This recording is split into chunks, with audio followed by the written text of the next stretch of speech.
Well, out and about with our friends at the Grimsthorpe Festival. With me now, I have Justin. Now, Justin's part of an organisation, the Lionheart Company of Bowmen. That's it, the Lionheart Company of Bowmen. And he's got a fantastic range of exhibits of weaponry going across the ages. What's the earliest sort of exhibit you've got? I know a lot of them are replicas, but from what stage do you sort of start displaying and collecting? Most of the displays are centred around the medieval period and especially the 100 Years' War, so that's around the 1300s and 1400s. But the earliest thing that we've got is actually from the Neolithic. It's a site about a fellow who's known as the Amesbury Archer, who was found near to Stonehenge, and he is the earliest thing that we have, so that's way back right in the BCs, so that's a really, really long time ago. Right, and I mean, people think of swords, obviously sword fighting and seeing the action. You think a sword is just a piece of steel, but there's so much I've just learnt from you about swords. Tell us a little bit about the different types of sword. Well, there are a whole range of swords which were used for different purposes, and the designs changed throughout the period of their use to represent how they were being used in the situation. I mean, part of it was obviously fashion. You know, if the guy you knew had the nicest, latest sword, you'd want to copy him if he was rich and famous. But actually, you find, so for example, at the start of the medieval period, the swords tend to be quite thick, they tend to be quite heavy, they're used as cutting and hacking and bludgeoning implements.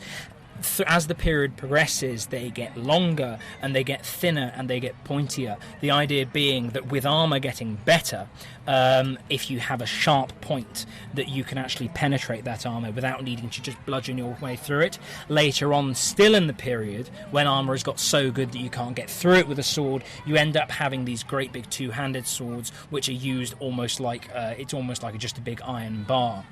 That you can use to just beat someone onto the floor. However, that's not the end of the story, because the blade of the sword isn't the only part that you use. The handle itself can be used as a kind of hook to push people over or to trip them up. So when you look at some of the medieval books about sword fighting, you see the illustrations and it looks more like sort of WWE wrestling. They're all grappling with each other and pushing each other over and hardly using the sword blades at all.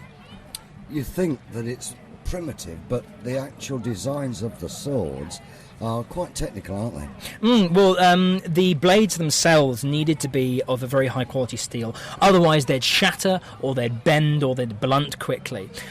So for example, in the Dark Ages, Norse and Danish, what people often call Vikings, smiths used to use a technique called pattern welding, which would involve having a twisted sort of rod of iron, which would have different types of iron. So you'd have softer iron in the centre of the sword and then a hard, brittle bit of iron going around the edge. The idea being that with the soft iron, it's bendy and it's far better able to survive the rigours of sword fighting, but it doesn't hold an edge. On the other side of that, the very, very hard iron holds an edge beautifully, but if you make a sword out of it, it's going to shatter. So they synthesise them together so they get the best of both worlds, and both of them can be used to contribute. Likewise with the medieval swords, all sorts of stuff to do with balance and to do with the way that the vibration works in the sword. So for example, if you hit one of the really well-made sword blades, you'll see a vibration going right up the sword, but there will be a static point just behind the edge of the tip. The idea being that this would be the part which you would use the most to do the cutting, because the way that the vibration worked meant that would be best suited and would transmit the energy as efficiently as it could. What about bows and arrows? I mean, you've got a few examples here of different types of bows and arrows. Different types of arrows for what? Distance or for accuracy? A whole variety of things. A lot of the arrowheads are centred around use against different types of targets. There are arrowheads that were intended to shoot for distance. So, for example, in competitions, you tend to use extremely light arrowheads. But with the war arrowheads, often they're used against different targets. So, for example, when you see the arrowheads that sort of really big broad heads, it looks like gigantic. It looks like sticking a set square on the end of a stick. Those are for use against horses, the idea being to cause pain and bleeding. Then you have very long, thin, needle-like arrowheads, which are referred to as bodkins, which are used to go through chainmail, the idea being that it would penetrate into one of the rings and then split it apart. Then you have very short, stout ones, which look like the bodkins but just flatter. They're another type of bodkin, and they were used against the very heavy, late plate armour, the idea being that a long, thin bodkin would bend, but this one would impact and punch through. Right. It's fascinating to learn all this, because you just take it for granted that it's just a bow and arrow. Yeah. I mean, the bows, obviously different size bows, different tensions, that sort of thing. You know, it was quite a... Well, it was an industry of its own, wasn't it?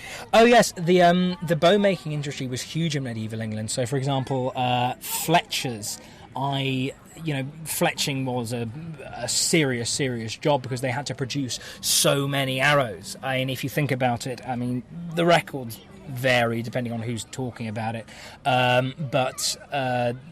And longbowman appears to have been expected to be able to shoot around, at minimum, 6 arrows a minute. If you think of several thousand longbowmen doing that, that's, upwards of 1 million arrows in a very, very short amount of time. If you think it takes ages to make an arrow properly, that you are going to be constantly busy. I think there is some evidence of that fletchers were given royal charters specifically for the intent of making as many arrows as possible for the foreign campaigns.